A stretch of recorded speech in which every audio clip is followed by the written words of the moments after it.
शापित गुड़िया की कहानी।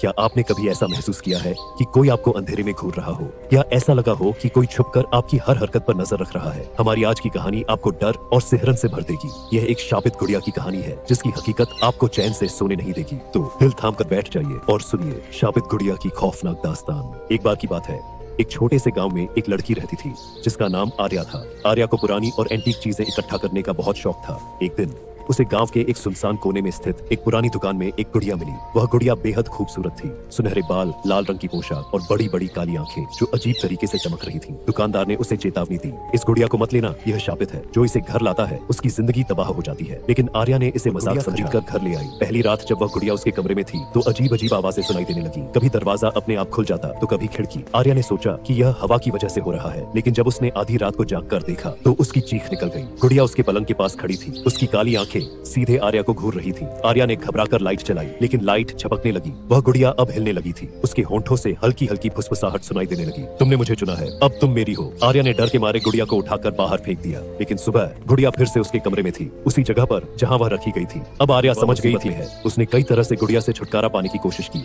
उसे जलाया, तोड़ा, लेकिन वह हर बार वापस लौट आती। आखिरकार एक दिन गांव के एक पुजारी ने आर्या को बताया कि वह गुड़िया एक बुरी आत्मा से बंधी हुई है। उसे शांत करने के लिए एक खास अनुष्ठान करना होगा। अनुष्ठान के दौरान पुजारी ने बताया कि यह गुड़िया उस आत्मा की प्रतीक है जो सालों पहले एक मासूम बच्ची के रूप में मारी गई थी। आर्या ने हिम्मत जुटाई और पुजारी के साथ मिलकर उस आत्मा को शांति दी। लेकिन कहते हैं ऐसी चीजें कभी पूरी तरह खत्म नहीं होती। आर्या तो बच गई, लेकिन उस शापित गुड़िया के बारे में आज भी कहा जाता है कि वह किसी और को अपना शिकार बनाने के लिए इंतजार कर रही है। तो अगली बार जब आप किसी पुरानी चीज तो सोच समझकर फैसला लें। कौन जानता है कि वो चीज सिर्फ एक सामान है या किसी भूतिया कहानी की शुरुआत। याद रखिए, अंधेरा हर किसी का सच नहीं दिखाता।